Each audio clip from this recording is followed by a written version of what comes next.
ఓం శ్రీ పరమాత్మనే నమః. శ్రీమద్భగవద్గీత అత పంచదశోऽధ్యాయః. శ్రీభగవానువాచ ఊర్ధ్వమూలమదశాకం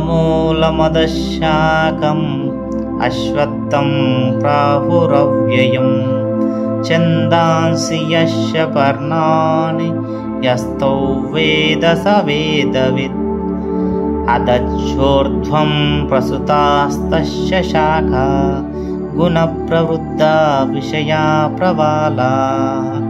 అదస్య మూలాన్యనుసంతతాని కర్మానుబంధీని మనుష్యలోకే న రూపమస్యేహ తతోపలభ్యతే నాంతో న చాదిర్న చ సంప్రతిష్ఠా అశ్వత్థమేనం సువిరూఢమూలం అసంజ్ఞశస్త్రేణ దృఢేన చిత్వా తతః పదం తత్పరిమార్గితవ్యై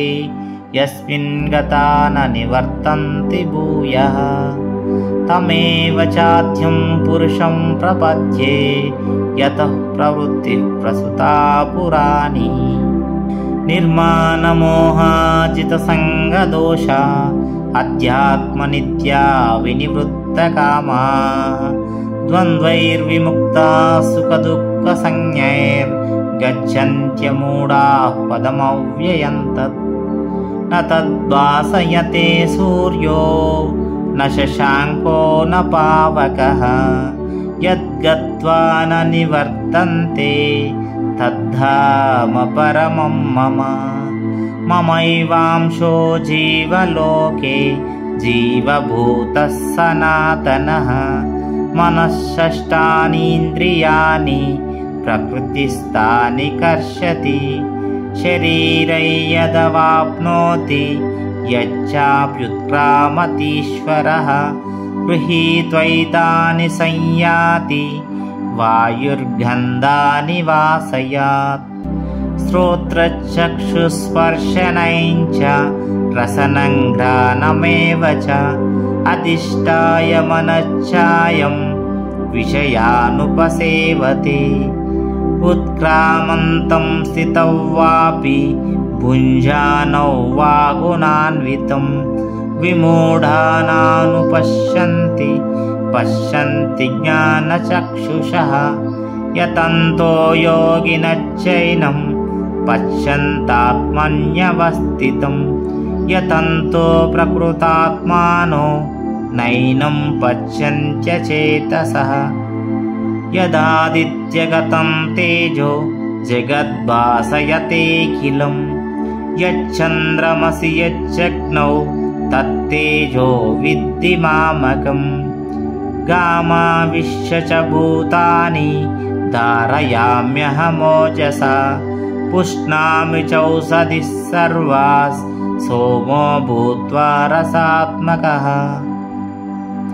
అహం వైశ్వానరో భూత్వా ప్రాణినాం దేహమాశ్రితః ప్రాణాపానసమాయుక్తో పచమ్యాన్నం చతుర్విధం సర్వైశ్చ చాహం హృది సన్నివిష్టో మత్తస్మృతిర్జ్ఞానమపోహనైంచ వేదైశ్చ సర్వైరహమేవ వేద్యో వేదాంతకృద్వేద విదేవ చాహం ద్వావిమౌ పురుషౌ లోకే క్షరాచ్చాక్షర ఏవ చ క్షరః సర్వాణి భూతాని కూటస్థోక్షర ఉచ్యతే ఉత్తమః పురుషస్త్వన్యః పరమాత్మేత్యుదాహృతః ఏ లోకత్రయమావిశ్య బిభర్తవ్యయ ఈశ్వరः యస్మాచ్చక్షరమతీతోऽహం అక్షరాదపి చోత్తమః